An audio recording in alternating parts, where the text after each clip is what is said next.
바울의 어떤 사도권 변호입니다. 사도권.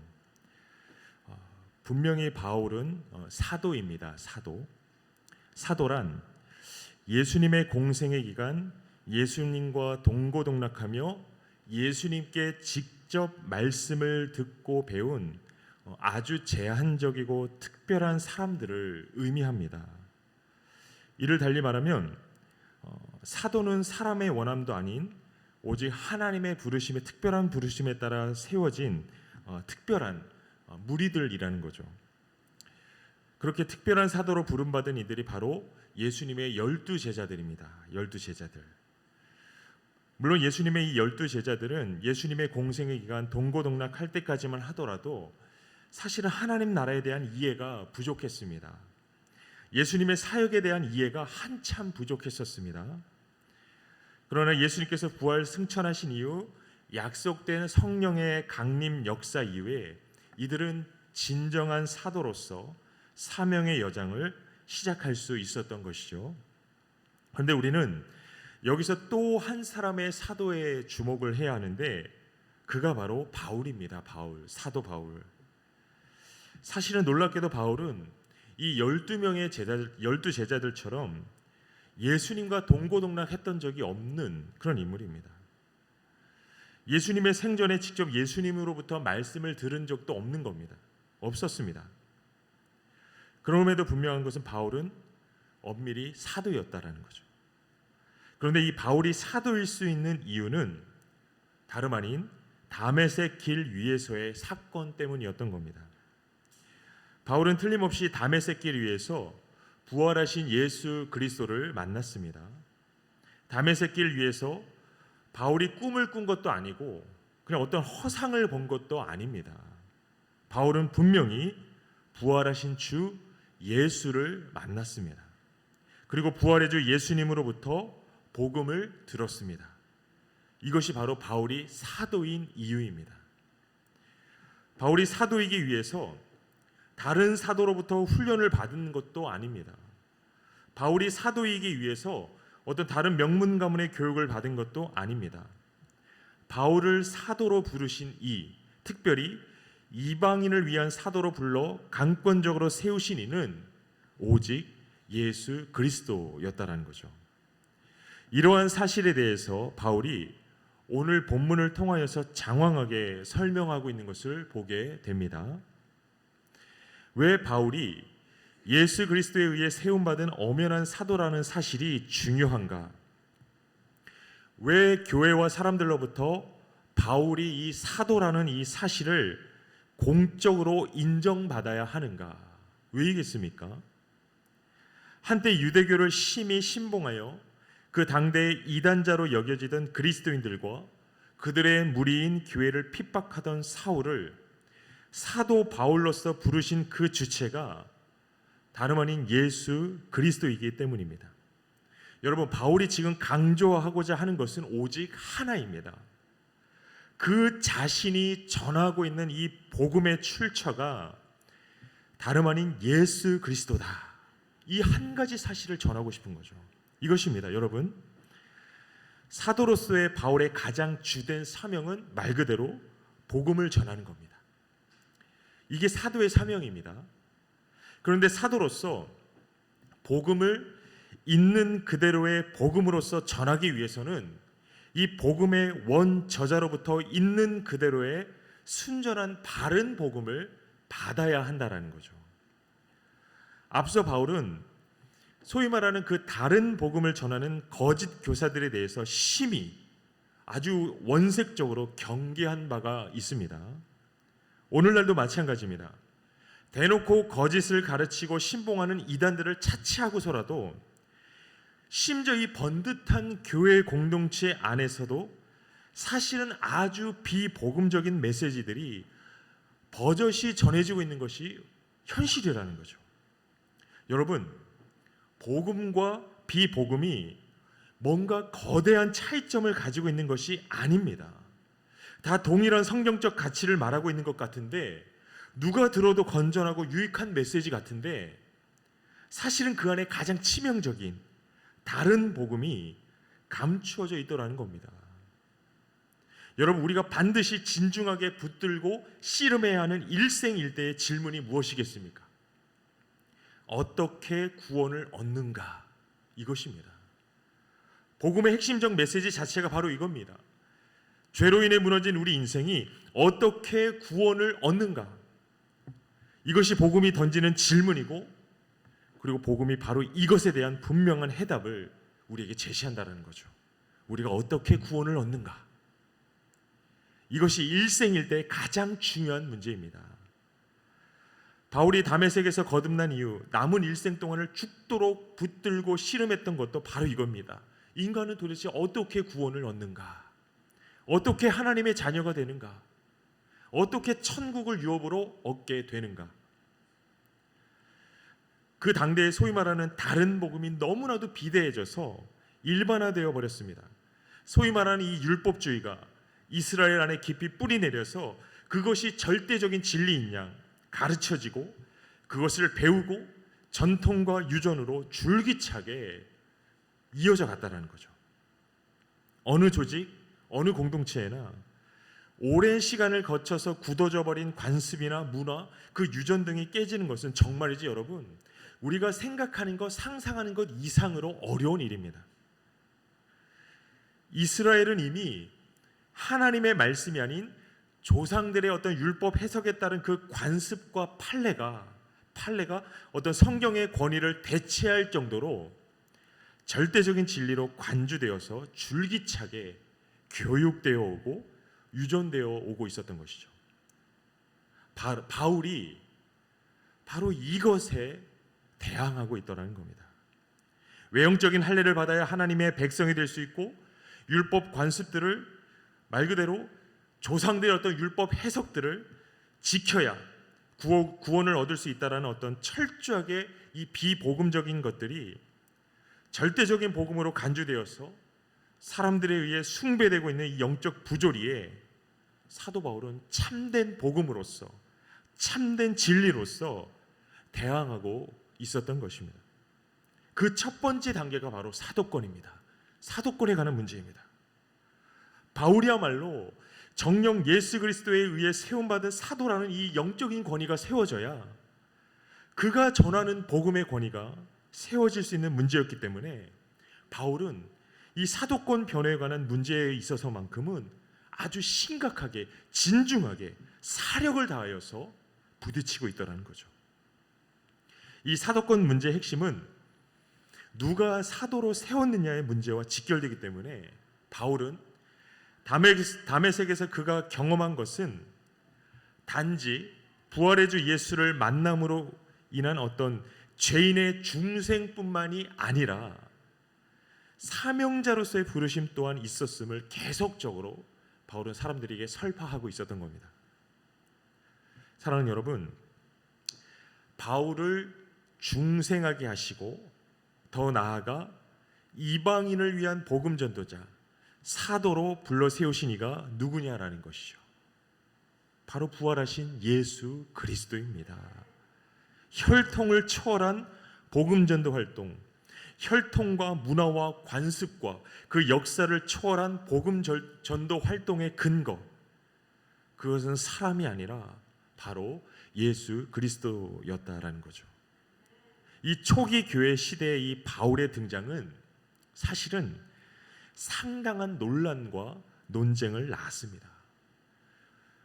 이 바울이라는 인물에 관하여서는 심지어 오늘날에도 굉장히 많은 논쟁의 거리들을 가져오는 인물입니다. 그도 그럴 것이 바울은 지금까지는 없었던 전혀 새로운 선교적 패러다임의 어떤 그 문을 열었기 때문이죠. 여태껏 복음은 오직 혈통적인 이스라엘을 위한 것이라고 간주되어 왔습니다. 비유대인들, 다시 말해서 이스라엘이 아닌 민족들은 모두 이방인으로서 진노의 대상으로 간주되어 왔던 거죠. 지옥불에 던져지고 말 그런 죄인들로 간주되어 왔다라는 것입니다. 그런데 예수님의 대답은 뭡니까? 그게 아니라는 거죠. 하나님의 나라는 민족과 혈통과 문화, 관습, 언어를 초월하여서 오직 예수를 믿는 자들의 얻을 유업이라고 예수님께서 말씀하시지 않습니까? 누가 참된 이스라엘인가? 정녕 누가 참으로 아브라함의 후손인가? 라는 이 질문이 대두되기 시작할 때 사도 바울은 망설임 없이 그 해답을 분명하게 제시합니다. 오직 예수 그리스도를 믿음으로 하나님의 자녀가 된 자들, 그들이 곧 참된 이스라엘이고 그들이 참 아브라함의 후손이다 라고 바울은 밝히고 있죠.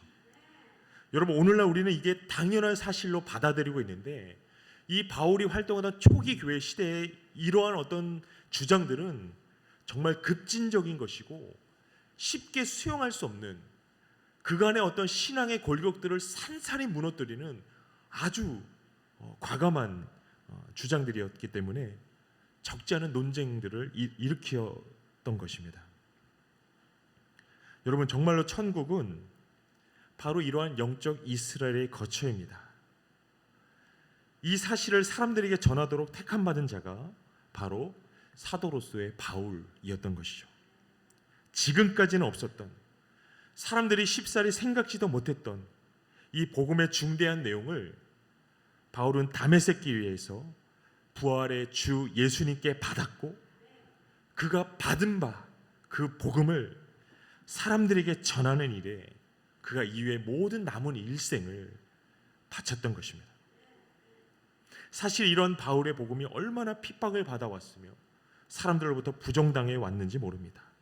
심지어 예루살렘 교회조차도 이러한 바울의 복음에 대해서 상당히 의구심을 가지더라는 거죠. 훗날 바울은 사도 베드로마저도 신랄하게 책망한 적이 있습니다. 여전히 유대인의 관습을 벗어버리지 못하고 이방인과 한식탁에 앉는 것조차도 주저하던 그 모습들이 역력하던 이 베드로를 사도 바울은 신랄하게 책망을 한 바가 있죠. 그만큼 사람의 깊은 의식을 주장하고 있는 관습과 그 유전을 탈피하는 것이 사실은 어마어마하게 어려운 일이라는 것입니다. 그런데 그렇게 어려운 일을 예수님께서 바울을 통하여 행하고자 하셨고 실제로 바울을 통하여 이 일들이 이루어져 가는 것을 우리는 성경을 통해서 목격하게 되는 것이죠. 여러분, 우리가 믿는 이 복음의 기원을 찾음에 있어서 우리는 그 어떤 인간적인 방법들, 조건들 따위들이 틈타지 못하도록 해야 합니다. 창세기 아브라함 스토리에 아주 신비로운 인물이 등장하지 않습니까? 아브라함이 그돌라오멜 동맹국들을 쳐 이기고 돌아왔을 때 소돔왕과 더불어 멜기세덱이라는 대제사장이 떡과 포도주로서 아브라함을 영접하는 장면이 창세기에 등장합니다. 훗날 히브리서는 이 멜기세덱에 관하여서 말하기를, 히브리서 7장 3절에 기록하기를 아비도 없고 어미도 없고 족보도 없고 시작한 날도 없고 생명의 끝도 없어 하나님 아들과 방불하여 항상 제사장으로 있는 자라고 밝히고 있습니다. 바로 이 멜기세덱이 그리스도의 모형이고 그리스도의 예표이죠. 그래서 히브리서는 예수님에 관하여서 이 멜기세덱의 반차를 쫓는 대제사장이라고 밝히고 있더라는 겁니다. 이 말을 달리하면 우리는 이 멜기세덱이라는 신비한 인물을 통하여서 예수 그리스도를 가늠할 수 있다는 것인데, 예수님은 이 멜기세덱처럼 아비도 없고 어미도 없고 족보도 없고 시작한 날도 생명의 끝도 없는 분이라는 사실이죠. 이 말을 또 달리하면, 그러니 그 예수의 복음을 아는 일에 있어서 소위 말하는 어떤 세속적인 조건들, 가령 가문이나 문벌이나 지식이나 명성 따위들이 하등의 영향을 주지 못한다는 겁니다. 아니, 그래서도 안 된다라는 거죠. 이것이 바울이 다메섹 길 위에서 받은 예수의 복음입니다. 예수의 복음의 기원은 철저하게 신적이기 때문에 제 아무리 명성 높고 문벌 좋은 가문의 이력을 가지고 있다고 해서 복음의 어떤 그것이 복음의 진리를 보장하는 근거가 될 수 없다라는 거죠. 결국 오늘 본문을 통하여서 바울이 강력하게 전하는 바, 그가 전하는 복음이 사람에게 배운 것도 아니고 사람의 뜻을 따른 것이 아니라는 이 외침이 오히려 그가 전하는 복음의 이 급진적인 복음의 진정성을 증명하는 중대한 근거가 되고 있다는 사실에 우리가 주목해야 하는 겁니다. 결국 이 모든 것이 그가 감당해야 할 사명, 곧 이방인 선교의 문을 열기 위한 몸부림이었습니다.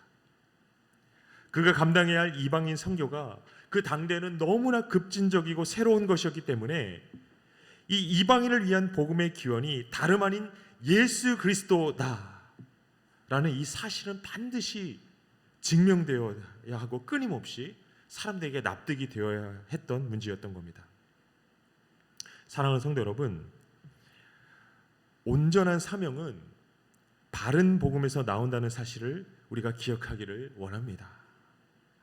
온전한 사명의 뿌리가 다름 아닌 바른 복음이라는 사실입니다. 이 사명의 핵심은 완전한 것을 전하는 겁니다. 완전한 것을 가르치는 것입니다. 여러분 주변을 보십시오. 누구도 따라갈 수 없는 어떤 외형적인 열심을 쫓는 이들이 얼마나 많이 있습니까?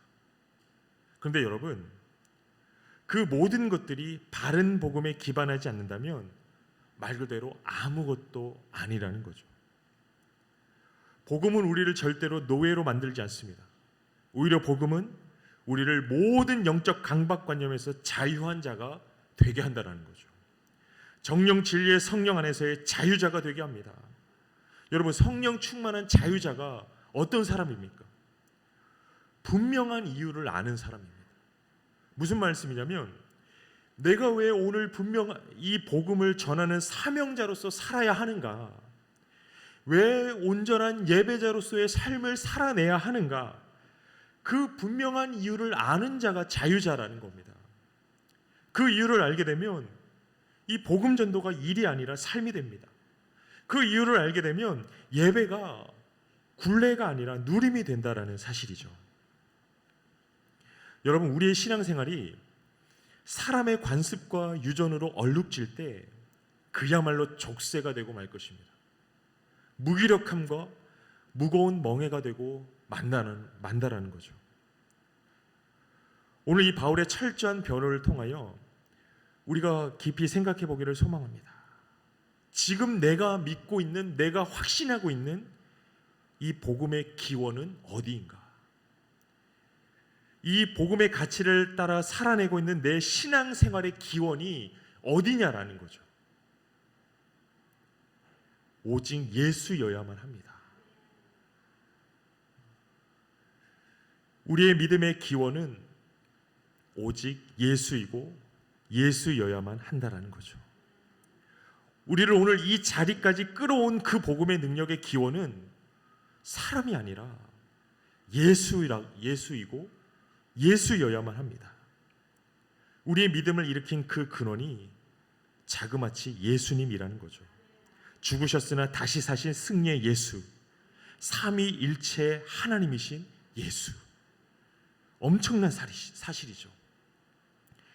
그리스도인들은 거듭난 새로운 자의식에 눈뜨는 것이 너무나 중요합니다. 예수 안에서 내가 누구인가를 아는 것은 여러분 신앙의 성패가 달린 너무나도 중요한 일이라는 거죠. 우리는 그리스도를 통한 하나님의 간권하심으로 예수의 지체가 되었고 거룩한 무리 교회가 되었습니다.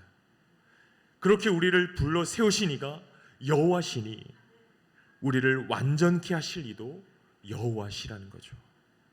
이 모든 생명과 구원의 역사, 오직 예수 그리스도의 십자가 복음을 통하여 이루어지기에 우리는 오직 신적 기원을 지니고 있는 예수의 복음을 아는 일에 날마다 힘써야 하는 것이죠. 관습과 전통이 아니라 예수 그리스도의 복음을 아는 일에 우리가 죽을 때까지 전심전력해야 한다는 겁니다. 우리가 있는 그대로의 온전한 복음을 살아낼 때 그러한 삶이 모여서 온전한 교회 공동체가 이루어지지 않겠느냐라는 겁니다.